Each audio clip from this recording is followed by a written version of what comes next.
how important is that going to be, Bill? There's no murder weapon. And can you speak more to Mike's point about he goes in there and he kills these 4 victims, like they're right next to each other. The two were sleeping right next to each other. It remains to be answered. How was there no noise? How wasn't there? Why didn't we have screams as the person next to you is getting murdered? Well, you bring up a fascinating point. And again, we were talking about this. How much of this did he role play? How much information from possibly studying serial killers or murderers, did he practice on the most effective way, or Google the most effective way to kill someone with a knife? How to do it silently? Killing someone, it's hard to kill someone unless you go with a direct thrust to the heart, or you slice the throat with your hand. No, sorry to talk about this way, but this is how we talk behind the scenes.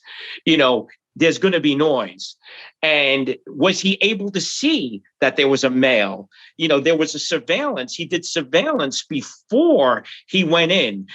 Our understanding, based on the pinging of the phone, and we can't say it's absolutely him, but his phone pinged at around 3:30. It was a food delivery at about 4. He went in right after that, right? So if he went in as soon as he got there, when that food delivery knocked on the door, he could have disturbed the whole act. So he goes in, 2 people, you mean there's no noise, right? Then to your point, he goes down to the 2nd floor. Does he give, the female stab her? Mike has a great theory. He thinks she heard the noise on the 3rd floor, opens the door and sees him directly. He engaged her and then went to the male. And that's where there may have been some scuffling and defensive wounds as well. Mike, didn't you mention that? Well, you're talking about, because he went in, the original 2 murders were the 2 women on the 3rd floor. And then he went down to the couple, the male-female couple, who was on the 2nd floor. So what's the theory, Mike? My theory is the couple on the 2nd floor, she was found on the floor, not on the bed. She just received a food delivery at 4:00 in the morning. She had to take time to eat it. She was on TikTok, I believe, at 4:12. So this was not going to be a sleeping victim like the 2 up on the 3rd floor were. My theory is that she heard some noise. She might have opened up the door probably right at the point that he was about to enter the door. She might have been stabbed initially, fell onto the floor. He went onto the bed, stabbed the male, and then came back and finished off the female. I just wanted to make another point about the possibility of him cutting himself. Only 1 glove was found during the search warrant. One, I believe, was a black nitrile glove. The cut would have probably went right through the glove, and it might have been something that he might have disposed of with the knife. Yeah, because he definitely got rid of the murder weapon and was sure to take that with him, but didn't remember that sheath, which to those of us on the outside, seems impossible, right? Like that he managed to get in there. He managed to kill 4 people. He managed not to be detected. He managed not to have anybody really hear him, at least in the neighboring houses, or call 911. But he forgot the sheath of the knife? What does that tell you guys? I don't think that he, quote, forgot it. I don't think he realized he lost it until it was too late. During the heat of all of this struggle, all these victims, 2 different floors, I don't think he knows where he lost it, quite honestly. I think it simply fell off. And for you and everyone here and in your audience, have they ever had an emergency situation where your adrenaline is pumping? And they call it an adrenaline dump. Once that dump occurs, you're exhausted and you just want to get, out of the scene, out of the area, whether it's a fist fight or whether you're killing 4 people and wanting to get away as soon as possible. You are not thinking clearly. No matter how many times he may have done this in his mind and gone through it and gone through the rooms and role played it, in actuality, killing someone for the first time is, surreal.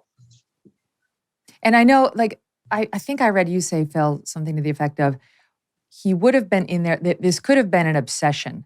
And after one commits a murder like this, there tends to be a sense of euphoria, which is, that is just chilling that's what he might have been feeling. Can you talk a little bit about that? Me, Bill? I don't know. Which one of you said that? It was somebody who said it to our producer, Debbie. I think it was Phil, talking about how normally they feel exhilarated, like these serial killers. This is not, he would have been like on a high in terms of the knife sheath and leaving behind, a messy crime scene. This wouldn't have been sheer panic. Yeah, well, I think I was talking about, the, oh gosh, Mike, help me with the name again, the strangle victim, in Central Park. Robert Chambers. Robert Chambers. There was a murder, Robert Chambers, Central Park, where he actually went back. Based on the phone pinging, we found out, the perpetrator, possibly with the phone, went back to the scene of the crime, almost like a hunt and looking at, with pride, the euphoria of this is what I've done. Let me see what they're finding out. And, wanting to relish, almost like a football player spiking the football and celebrating the touchdown.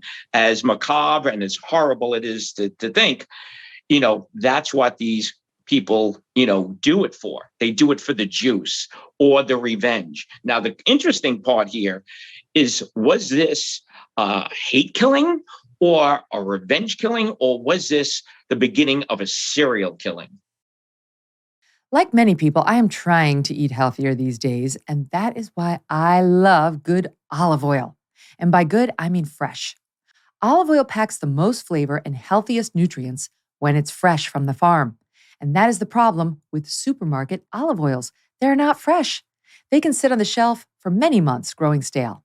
That's why I like my olive oil direct from small, award-winning farms, thanks to a guy named TJ Robinson, also known as the Olive Oil Hunter. When I tasted TJ's farm fresh oils, I fell in love with their vibrant, grassy, delicious flavors. It's delicious on salad, veggies, pasta, meat, fish, you name it. Anything you put olive oil on, basically. And as an introduction to his fresh pressed olive oil club, TJ's willing to send you a full-size $39 bottle of one of the world's finest artisanal olive oils for just $1 little to help him cover shipping. Best of all, there's never a commitment to buy anything, and you can cancel your membership at any time. Get your free $39 bottle for just $1 shipping and taste the difference freshness makes. Go to harvestfreshnow.com. harvestfreshnow.com for a free bottle and pay just $1 in shipping. harvestfreshnow.com. Hey, thanks so much for watching. If you like what you just saw, hit the subscribe button for more clips and full episodes.